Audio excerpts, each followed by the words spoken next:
Bismillahirrahmanirrahim. Wasainal insana bi waladihi husna wa in jahadaka litusyrika bihi ma laysa laka bihi ilmun fala tuti'huma ilayya marji'ukum fa unabbi'ukum bima kuntum ta'lamun. Yang artinya, dan kami wajibkan kepada manusia agar berbuat kebaikan kepada kedua orang tuanya, dan jika keduanya memaksamu untuk menyekutukan aku dengan sesuatu yang engkau tidak mempunyai ilmu tentang itu, maka janganlah engkau patuhi keduanya. Hanya kepadakulah tempat kau patuh dan berlindung, dan aku akan beritakan kepadamu apa yang telah kamu kerjakan. Sesungguhnya Allah telah menjelaskan secara terang dan jelas bahwasanya patuhilah dan taatilah kedua orang tuamu selagi dia benar-benar memberikan ajakan kita ke dalam hal-hal yang baik, hal-hal yang menuju ke dalam jannah. Dan sekalipun engkau menyepelekan dan tidak menghiraukan ketika dia menyuruh, ketika dia mengajak, maka iakanlah dan langsung kita kerjakan. Seperti itulah yang Allah katakan di dalam Al-Quran.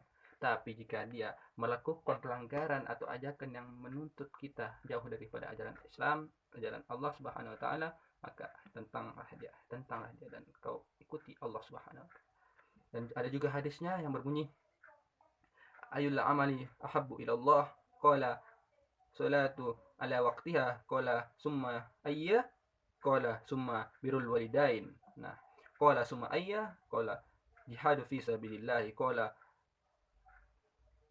haddasani bihinna walawis tadat nu ladadani. Yang artinya, amal apa yang paling dicintai oleh Allah Subhanahu wa taala ya Rasulullah? Rasulullah menjawab, salat pada waktunya. Dan Ibnu Mas'ud kembali bertanya, lalu apa lagi ya Rasulullah? Lalu Rasulullah menjawab, berbakti kepada kedua orang tuamu. Kemudian Ibnu Mas'ud bertanya lagi, lalu apa lagi ya Rasulullah? Lalu Rasulullah menjawab, jihad di jalan Allah. Kemudian beliau katakan, andai aku bertanya lagi, maka beliau akan menambahkan lagi. Hadis riwayat Bukhari dan Muslim. Nah, hadisnya, Bismillahirrahmanirrahim. Assalamualaikum warahmatullahi wabarakatuh. Perkenalkan, nama saya Muhammad Ahmad Al-Faruq, bisa dipanggil Faruq. Pada kesempatan kali ini saya akan mempresentasikan mengenai berbakti kepada kedua orang tua. Yang terdapat di dalam Al-Quran surat Al-Isra ayat 23 sampai 25 yang berbunyi, wa qada rabbuka alla ta'budu illa hu wa bil walidaini ihsana imma yablughanna 'indaka al-kibaru wa ahaduhuma aw kilahuma fala takul lahumā uffin wa la tanharhumā wa qul lahumā qawlan karīmā واخفض لهما جناح الذل من الرحمة وقل رب ارحمهما كما ربياني صغيرا ربكم أعلم بما في نفوسكم إن تكونوا صالحين وإنه كان للأوابين غفورا. Artinya, dan Tuhanmu telah memerintahkan agar kamu jangan menyembah selain Dia, hendaklah berbuat baik kepada kedua orang tuanya. Jika salah satu di antara mereka merawatmu dan memeliharamu hingga kamu usia lanjut, sekali-kali janganlah kamu mengatakan kata seperti dan janganlah kamu membentak keduanya, dan ucapkanlah kata-kata yang baik, dan rendahkanlah dirimu di hadapan keduanya penuh kasih sayang, dan ucapkanlah, wahai Tuhanku, sayangilah dan sebagaimana Ia menyayangiku sewaktu aku kecil. Tuhanmu lebih mengetahui apa yang ada di dalam hatimu. Jika kamu orang-orang yang baik, maka sungguh Dia Maha Pengampun lagi Maha Penyayang dan memberi taubat.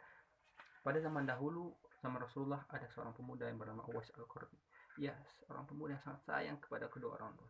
Sayangnya ia memiliki peliharaan lembu atau kambing atau sapi, sampai-sampai masyarakat sekitar kampungnya pun heran. Ia bolak-balik berkali-kali menaiki tebing, menaiki lembah, menaiki gunung, menuruni lembah, menaiki gunung, kembali ke pemukiman warga sekitar. Dia ulangi berkali-kali, bertahun-tahun, berbulan-bulan.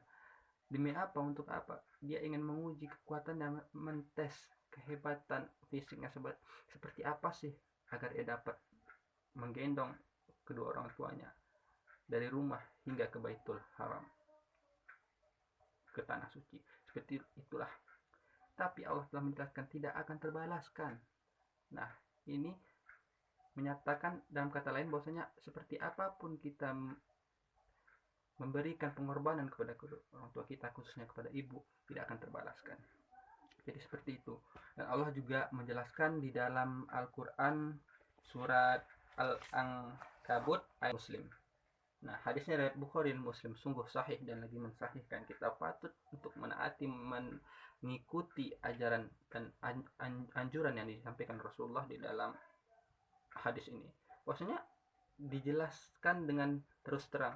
Pertama, kita sholat tepat waktu. Yang kedua, kita berbakti kepada orang tua. Yang ketiga, kita jihad dan Allah. Dan jika seandainya ditanyakan kembali oleh Ibnu Mas'ud, maka Rasulullah akan jawab pasti ada penerusnya. Cuman di sini tidak disampaikan.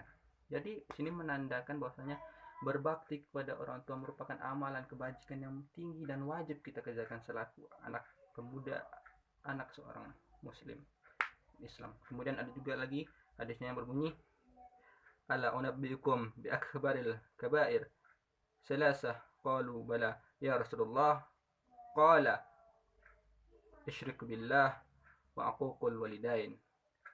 Maka aku kabarkan kepada kalian mengenai dosa-dosa besar. Yang paling besar, beliau bertanya, ini 3 kali.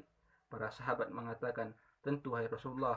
Nabi bersabda, syirik kepada Allah subhanahu wa ta'ala dan melanggar perintah daripada orang tua atau durhaka kepada orang tua. Hadis riwayat Bukhari dan Muslim. Di sini Allah telah menerangkan dengan tegas dan jelas bahwasanya Rasulullah disampaikan oleh Allah kepada Rasulullah. Yang pertama yakni syirik kepada Allah. Yang kedua, durhaka kepada kedua orang tua. Karena ridho Allah merupakan ridho orang tua. Ridho orang tua sudah tentu ridho Allah Subhanahu wa taala. Jadi kita ambil hatinya, kita ambil kesempatan itu selagi dia ada, selagi dia punya kesempatan dan kita punya kemampuan, maka dekatkanlah kebaikan itu kepadanya. Jadi sekian penyampaian saya tentang berbakti kepada orang tua. Maka sayangilah, turutilah selagi itu benar-benar mengaju kita kepada Allah Subhanahu wa taala, kepada hal-hal positif yang berbau pahala. Dan jikalau itu sudah melenceng dan jauh, seperti dia mengajak kemusyrikan atau mengajak kita kepada dukun, maka jauhilah. Niscaya Allah ada di sisimu. Sekian, assalamualaikum warahmatullahi wabarakatuh.